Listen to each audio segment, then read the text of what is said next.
말씀은 레위기서 6장 8절로 23절 말씀입니다.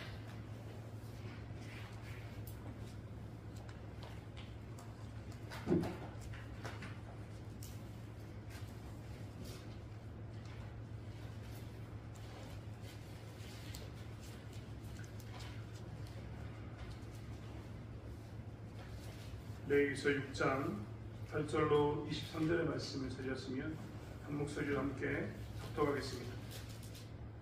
제가 지은 성경은 구약성경 153페이지에 있는 레위기서 6장 8절로 23절의 말씀입니다. 여호와께서 모세에게 말씀하여 이르시되 아론과 그의 자손에게 명령하여 이르라. 번제의 규례는 이러하니라.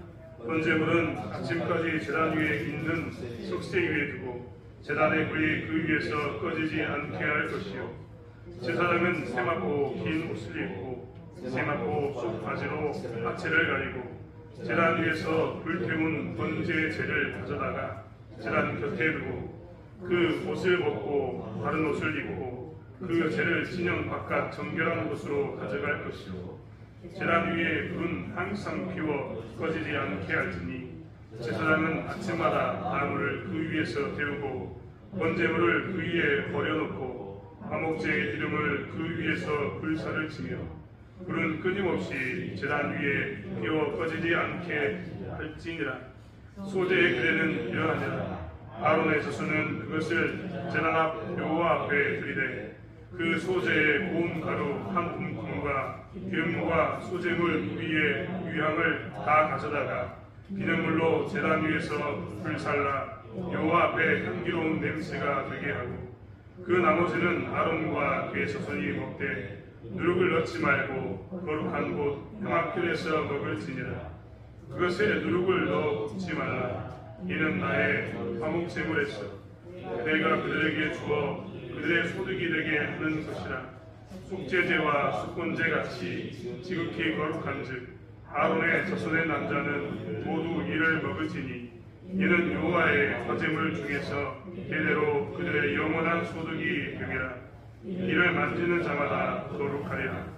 여호와께서 모세에게 말씀하여 이르시되 아론과 그의 자손이 기름 부음 받은 날에 여호와께 드릴 예물은 이러하니라. 고운 가루 10분의 1 에바를 항상 드리는 소제물로 삼아 그 절반은 아침에 절반은 저녁에 드리되 그것을 기름으로 반죽하여 철판에 굽고 기름에 적셔 썰어서 소제로 여호와께 드려 향기로운 냄새가 되게 하라. 이 소제는 아론의 자손 중 기름 부음을 받고 그를 이어 제사장 된 자가 드릴 것이요, 영원한 규례로 불사를 것이니 제사장의 모든 소제물은 온전히 불사르고 먹지 말지니라. 아멘. 오늘 본문은 보호제사 중에서 좀 특별한 규례로 드려진 추가적인 지침들입니다. 오늘 6장 8절부터 23절의 말씀을 따로 떼어서 했던 이유는 오늘 그동안 우리가 보았던 것과 달리 이제 이 본문을 듣는 주체가 좀 달라졌기 때문에 그렇습니다. 그동안은 오제사에 대해서 이야기하면서 뭘 이야기하냐면 백성들아라고 이야기합니다. 주로 백성들이 이 오제사에 대해서 화제든 번제든 소제든 화목제든 속건제든 백성들이 주로 드려야 합니다. 그런데 오늘 본문은 이제 9절에 보면 아론과 그의 자손에게 명령하여 라고 나옵니다. 그리고 20절에 봐도 아론과 그의 자손이 라고 이야기합니다. 이제 대상이 바뀌었습니다. 이제 누가 이 말씀을 드려야 되냐면 이 말씀부터는 아론과 그의 자식들, 즉 제사장 그룹이 이 이야기를 드려야 됩니다. 그러니까 앞부분에 있었던 이야기는 6장 7절까지의 이야기는 주로 백성들을 중심으로 너희들이 이렇게 제사를 지내야 한다라고 이야기하면, 오늘 이 단락은 제사장 너희들은 이렇게 예배를 드려야 한다, 이렇게 제사를 드려야 한다라고 제사장 우리에게 특별히 이 지침을 다시 준 겁니다. 그래서 추가적인 지침으로 이 제사에 대한 이야기가 또 나오게 됩니다. 그런데 재밌는 것은 이 말씀을 보는 것은 제사장만 보지 않습니다. 다 같이 봅니다. 백성들도 뭘 알아야 된다고요? 제사장에게 주어진 추가적인 지침의 내용들은 알아야 합니다. 오늘 그렇다면 이 추가적인 지침을 주셨던 이유는 무엇일까? 이 추가적인 지침을 통해서 제사를 어떻게 드리라고 주신 것일까? 한번 살펴보기 원합니다.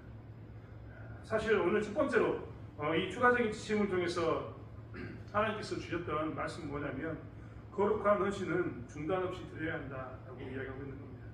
헌신을 중단 없이 드리라고 이야기하고 있는 겁니다. 잘 보시면 제사장에 대한 이야기 가운데 뭐라고 나왔습니까? 10절에 보면 제사장은 세마포 긴 옷을 입고 세마포 속바지로 하체를 가리고 그들은 옷이 달라집니다. 세마포라는 긴 옷, 세마포 속바지로 그들은 하체를 가려야 합니다. 이 말은 무엇이냐면 하체가 드러나서 부끄러움을 당하지 않도록 너희들에 있어서 이 제사를 나갈 때 단정하게 꾸밀 것을 이야기하고 있습니다. 즉 부끄러움을 보이지 않는다 이 말을 다른 말로 이야기하면 거룩한 모습을 유지하는 그런 모습 가운데 있는 겁니다. 그리고 그들은 그때부터 무엇을 해야 됩니까? 이제 그들은 제단의 번제물이 끊이지 않게 계속 아침과 저녁 소위 말하면 요즘 표현을 하면 24시간 내내 타 있도록 만들어야 합니다. 그 이후에 소제도 마찬가지입니다. 그들은 밤낮으로 이 제단 위에 항상 이 소제물이 또 타고 있게 만들었어야 했습니다. 그들이 위임받은 날부터 매일 아침 저녁으로 소제를 드려야 했고 그 번제물이 끊임없이 타 있을 수 있도록 그들은 이 제단을 관리하고 살았어야 했던 겁니다. 즉 그들의 일상에서는 이제 그들의 일상에서는 그들이 제사장을 그만두는 그 날까지 때가 되면 은퇴하게 되는데 그날까지 그들은 제사장으로서 어떻게 살아야 되냐 매일매일 끊임없이 하루도 쉼없이 그들은 계속해서 이 글을 즉 제단 위에 불이 꺼지지 않도록 제단 위에 번제물이 계속해서 끊임없이 들어질 수 있도록 드려야 되는 겁니다. 제사장이 드리는 이 번제를 우리는 그래서 상번제 항상 상자를 써서 항상 드리는 번제라 상번제라고 얘기합니다. 소제에 대한 이야기도 마찬가지입니다. 독특한 모양으로 소제를 드려서 그 소제가 끊이지 않게 해야 되는 것이 제사장의 몫이라는 겁니다. 그 제사장은 이제 제사장이 되는 순간부터 이것에 대해서 끝이지 않게 드리는 헌신 가운데 있었어야 했습니다. 그들은 좀 쉬고 싶다라는 것이 통용될 수 없습니다. 다른 불이 좀 꺼지면 다른 불 쓰면 되지 라는 그런 생각을 가질 수가 없습니다. 그들에게서는 하나님께 주신 이 불, 제단 위에 불이 꺼지지 않도록 계속해서 지키고 또 지켰어야 했습니다. 마치 과거에 우리나라의 그 사극 드라마를 보면 옛날 드라마를 보면 집안의 불씨가 너무나 소중해서 불씨를 꺼트리지 않았던 것처럼 제사장들은 제단의 불씨를 꺼치지 않기 위해서 지속적으로 그들은 헌신하고 살았어야 했던 겁니다. 그래서 오늘 제사장들에게 주시는 첫 번째 이야기는 무엇이냐면 너희들의 헌신은 중단되어서는 되지 않는다라고 이야기하고 있습니다. 중단 없는 헌신을 드리는 것이 너희들의 제사 가운데 드려야 할 가장 기본이다, 추가적인 것이다 라고 말씀하고 있다는 겁니다. 특별히 제사장들은 반드시 이 중단 없는 헌신 가운데 서 있어야 한다라고 이야기하고 있습니다. 사실 제사장이 된다는 것 때문에 이스라엘은 여러 분쟁 가운데 놓이게 되지만 제사장이 된다는 것은 이렇게 매일 끊임없는 헌신을 한다는 것, 이것이 사실 제사장으로서 책무이기 때문에 굉장히 어려운 일이기도 했습니다. 함께 돌아가는 날도 있겠지만 그들에게 있어서 기본적으로 끊임없이 중단 없이 헌신을 한다는 것은 굉장히 어려운 일입니다. 많은 사람들은 잠깐 도우러 갔다가 그 도움을 주고 난 후에 괜찮다라고 이야기합니다. 예를 들면 시골에 부모님을 도우러 저 같은 사람이 가서 하루 제가 늘 얘기하는 고추를 따준다. 하루 부모님 일을 도와준다. 하루니까 몸이 좀 피곤해도 할 수 있습니다. 하지만 매일에서 여름 내내 그것을 해야 되는 그 수고에 동참하라고 이야기한다면 끊임없는 일에 동참하라고 이야기한다면 그것은 정말 힘든 일이에요.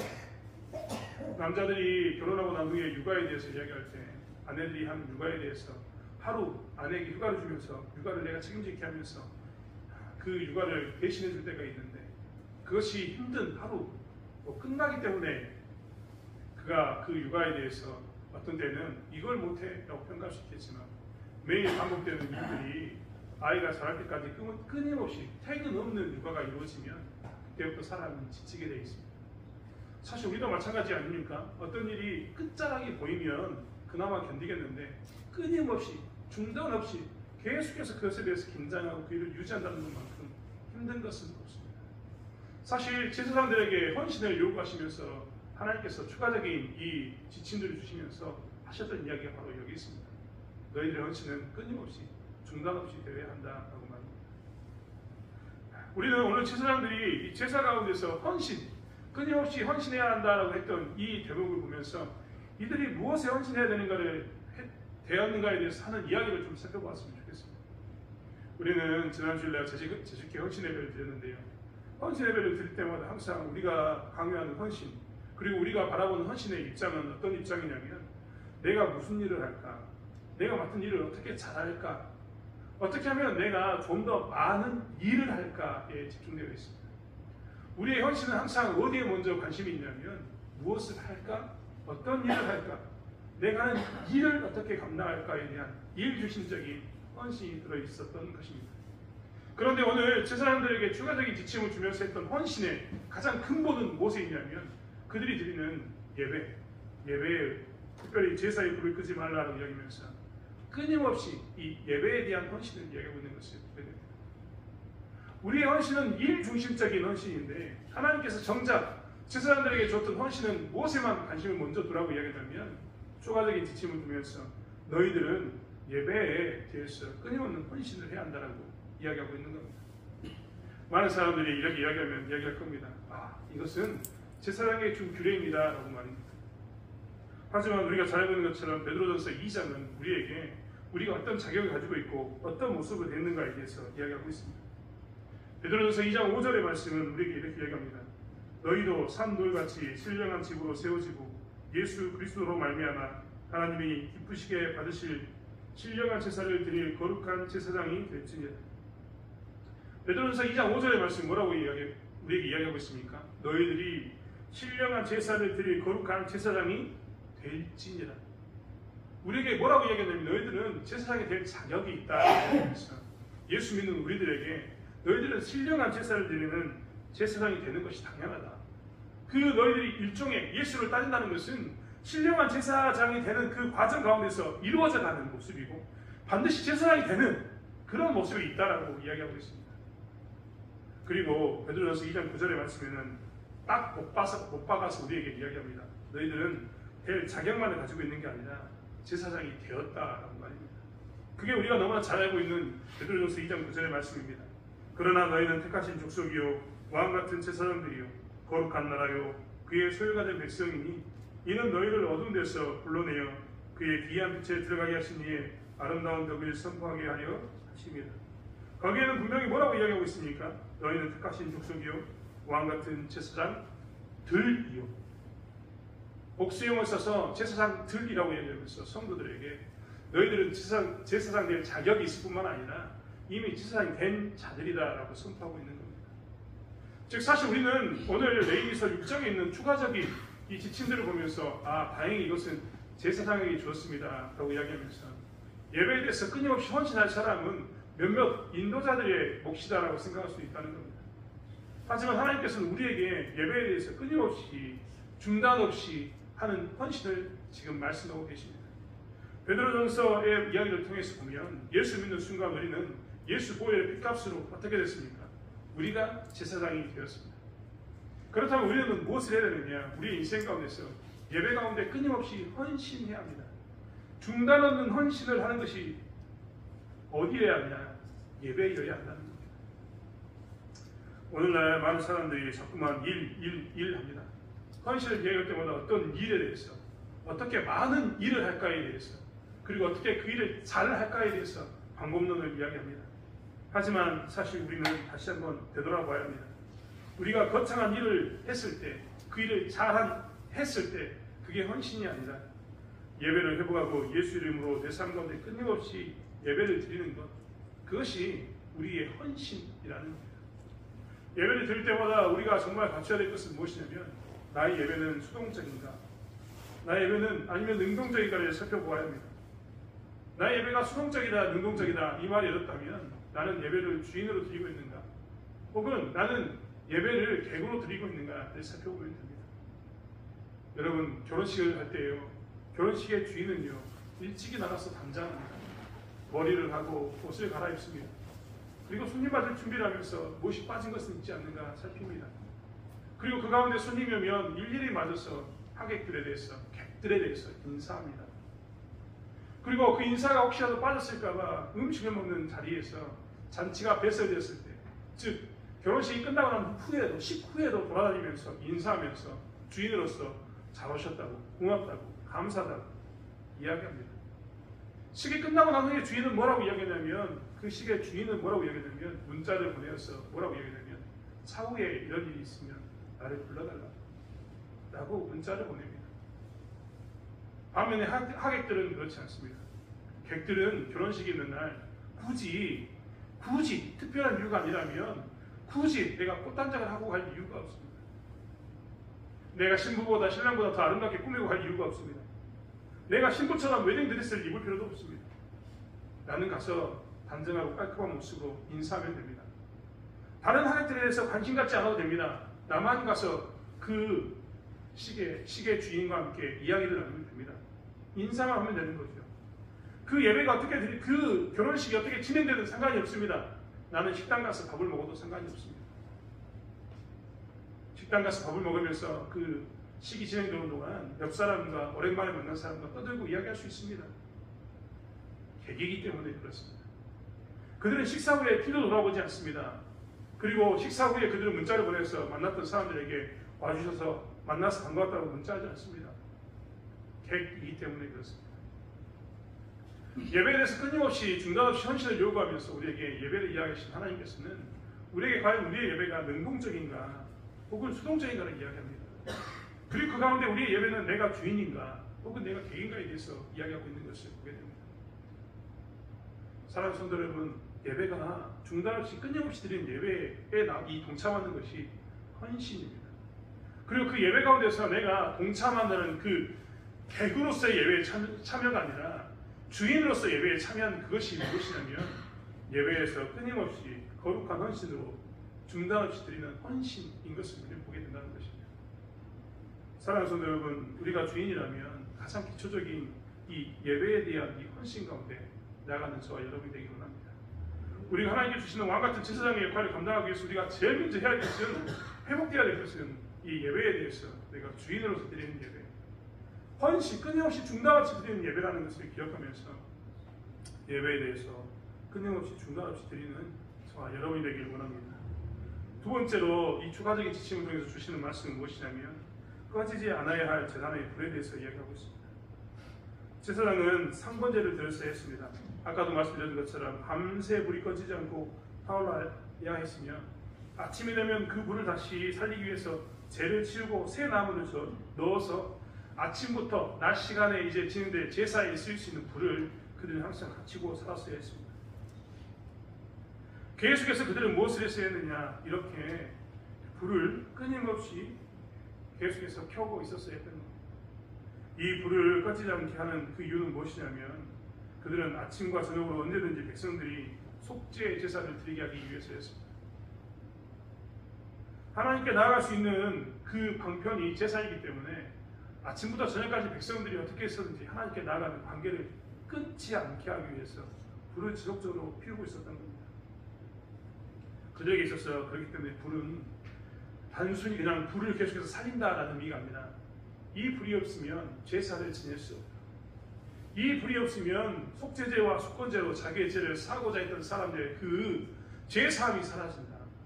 이 불이 없으면 화목제물로 드리기 와서 사람과 사람 사이에 깨진 관계를 회복하고자 하고 하나님과의 관계를 회복하자 하는 이 화목제물을 드릴 수 없다라는 그런 의미가 들어있었던 겁니다. 그들에게 있어서 불은 그렇기 때문에 사명이었습니다. 불을 꺼지지 않는 것은 그들의 사명이었던 거죠. 사실 교회의 사명에 대해서 이야기하면 우리는 좀 더 명확히 알 수 있습니다. 우리는 교회의 사명, 예배의 핵심에 대해서 이야기할 때 무엇을 이야기할 수 있을까요? 교회의 사명은 뻔합니다. 오늘날 교회의 사명은 예수 그리스도의 속죄 사역을 증거하고 어떻게 하면 교회가 있음으로 해서 예수 그리스도의 보혈의 피값이 복음이 흘러갈까를 우리가 고민하는 그런 곳이 교회입니다. 여러분, 우리의 예배는요, 이 예배를 통해서 우리가 뭘 경험하는 겁니까? 마치 이 예배 가운데 끊임없이 불이 꺼지지 않고 계속 드림으로 인해서 속죄의 사역이 계속 나타났던 것처럼 우린 이 예배 가운데 와서 무엇을 경험하게 되냐면 회개의 눈물을 경험하게 되고 은혜를 경험하는 일들을 계속해서 경험하게 됩니다. 그리고 이 교회가 이 땅에 있는 사명은 무엇이냐면 이 땅에 이 교회가 세워져서 끊임없이 불을 피우고 예수 그리스도의 복음을 전하고 이 사명을 감당함으로 해서 믿지 않는 자들이, 불신자들이 이 교회를 통해서 무엇을 회복하게 하기 위해서입니까? 속죄의 사역을, 은혜를 경험하게 하기 위해서 있는 것이 뭐냐면 교회인 것입니다. 사실 그렇기 때문에 꺼지지 않는 불에 대해서 이야기하는 것처럼 우리는 오늘날 교회의 사명은 무엇인가, 예배의 핵심은 무엇인가, 우리는 이것을 분명히 할 필요가 있습니다. 교회의 사명은 이 지역의 구원의 복음을 끊이지 않고 전하는 데 있습니다. 우리가 이 땅에서 구원의 복음을 지키고 삶을 위해서 이 땅에서 혹여 하나님께서 부르신 자들이 은혜를 받고 이 땅에 와서 무엇을 경험하게 되냐면 예수 그리스도의 복음을 경험하게 되는 것입니다. 십자가의 은혜를 경험하게 되는 것입니다. 그리고 우리를 이 교회를 통해서 하나님께서 이루고자 구원시키고자 하는 자들이 이 땅에 들어와서 구원을 경험하게 하는 것이 어디냐면 바로 이 교회의 사명이고 교회의 전립의 목적인 것입니다. 또한 우리는 무엇입니까? 이 예배를 통해서 내 삶 가운데도 이 속죄의 사역이 계속해서 나타나야 합니다. 여러분, 속죄의 사역이 무엇일까요? 신자인 우리들에게 교회에 나와서 예배를 통해서 속죄의 사역이 나타난다. 이 말은 무엇이냐면 내가 예배를 통해서 들었던 말씀을 통해서 혹은 예배해 주셨던 하나님께서 주신 성령의 인사를 통해서 은혜를 통해서 내 안에 회개의 기도가 있는 것, 내 죄가 자복되어지는 것이 쏟아지는 것, 이 회개, 나의 이 하나님 앞에 부정직한 거룩하지 못한 것들이 거룩함으로 바뀌어가는 이 회개가 있는 것이 예배 가운데 있는 속죄의 사역입니다. 또한 그것만으로 끝나는 게 아니라 그 가운데 내가 은혜가 있음을 깨닫는 것, 이 불을 통해서 내가 속죄 사역을 재물을 바치고 은혜를 누려서 내 죄사함을 용서를 받는 것처럼 은혜가 있다는 것을 경험하는 것, 그것이 무엇이냐면 이 예배의 근본적인 목적이라는 것. 그렇기 때문에 사실 우리는 이 예배 가운데 나와서 무엇을 경험하고 살았냐면 오늘 이 수요 예배를 드리면서도 내 눈에는 회개의 눈물과 그리고 그 회개에 대한 감사, 은혜, 감격, 기쁨, 이런 것이 존재해야 되는 것이 우리의 예배인 겁니다. 사실 내가 드리는 예배 가운데 회개의 눈물이 사라지고 은혜의 감격이 사라졌다면, 은혜의 기쁨이 사라졌다면 내 예배는 사실 우리가 소위 말하는 가장 핵심을 놓치는, 안고 없는 찐빵 같은 제일 중요한 것을 놓쳐버리는 그런 모습 가운데 서 있는 것입니다. 여러분, 우리가요, 모든 사람들이 다 예배를 드립니다. 어린아이부터 우리 노년까지 다 예배를 드립니다. 다 예배를 드리는데 어린아이부터 노년까지 다 경험해야 될 것은 무엇이냐면 바로 가장 핵심이었던 회개와 은혜를 경험하는 것입니다. 로마서 6장에 보면 죄와 은혜에 대해서 이야기하고 있습니다. 로마서 6장에 있는 이야기는 무엇이냐면 6장 1절과 2절의 말씀은 뭐로 시작하냐면 죄가 있는 곳에 은혜가 있음을 이야기하고 있습니다. 그런데 신자인 우리들이 죄를 짓고 살 수 있느냐? 우리는 죄를 짓고 살 수는 없다. 은혜를 얻기 위해서 우리가 고의로 죄를 짓겠느냐? 우리는 그럴 수 없다라고 이야기합니다. 그리고 로마서 6장 12절부터 14절은 이렇게 이야기하고 있습니다. 우리가 아는 성경 말고 제가 쉬운 성경으로 한번 이걸 읽어드릴 테니까 한번 들어보십시오. 그러므로 주께를 여러분의 몸에 죄가 왕노릇하며 몸의 욕심을 따라 살지 않도록 하십시오.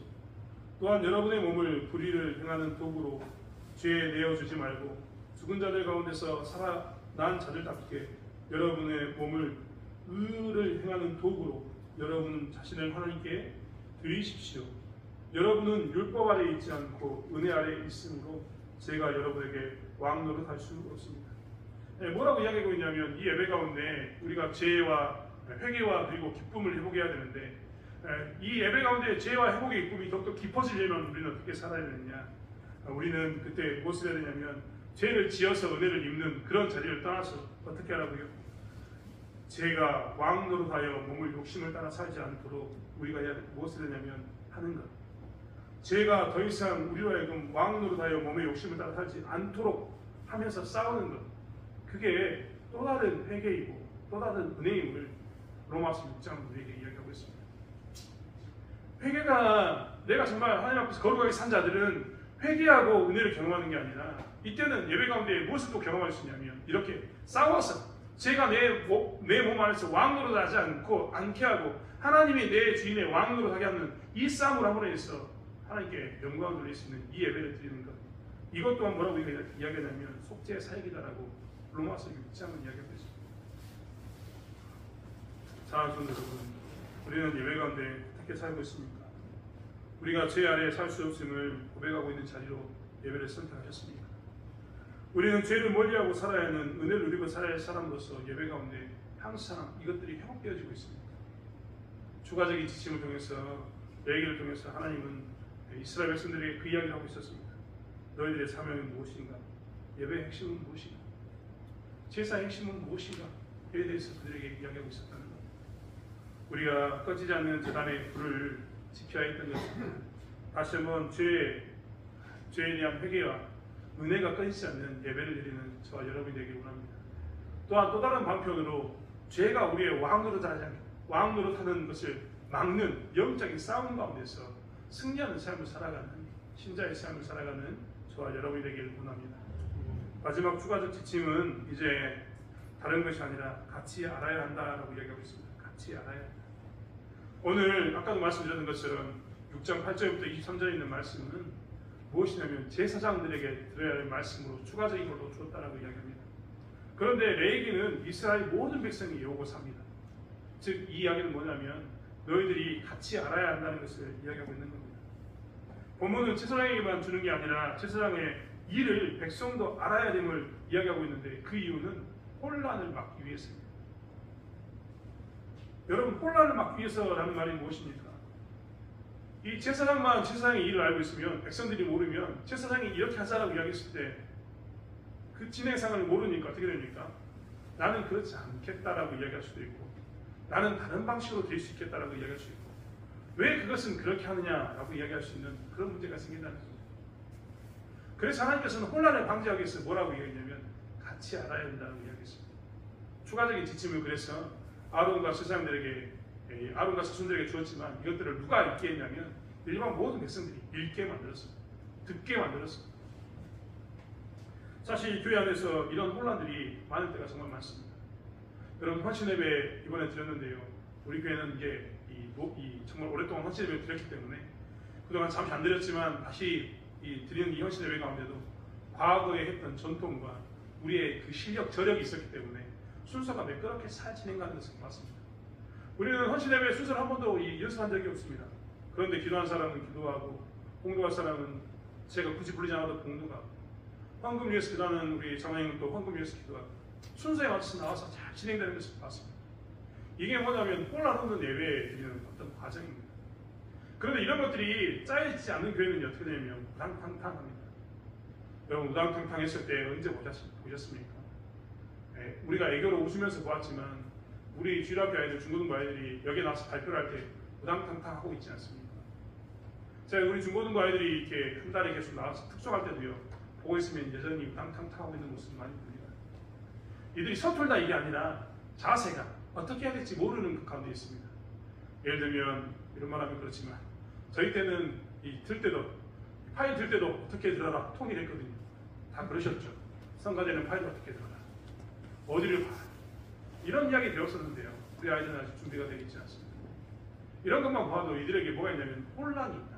아직 정해진 어떤 흐름이 없다는 것을 보게 됩니다. 이제 우리 아이들은 점점 배워갈 겁니다. 그리고 언젠가는 그 혼란이 자연스럽게 규정할 겁니다.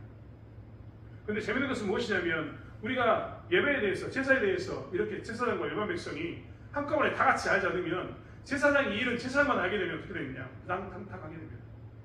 혼란스러운 거죠. 왜 그가 저런 태도를 취하고 있는지, 왜 예배 시간에 저런 모습 가운데 드려야 되는지 그들은 이해하지 못합니다. 오늘 우리는 이 주보에 있는 예배 순서대로 우리는 예배를 드리는데 왜 그들은 우리가 교동문을 하는지, 신앙 고백을 하는지, 왜 대표 기도를 하고 왜 우리가 복음 기도를 하는지 이해하지 못할 수가 있습니다. 이것들이 다 무엇이냐면 제사장에게만 준 이유가 아니라 일반 백성에게 함께 준 이유입니다. 혼란을 막기 위해서라는 겁니다. 그렇기 때문에 사실 우리는 무엇을 해야 되느냐? 예배에 대해서 배워야 합니다. 어떻게 드리는 것이 예배인가에 대해서 배워야 하고 어떻게 예배 드리는 것이 정말 하나님께서 원하는 예배인가에 대해서 우리는 항상 배워야 합니다.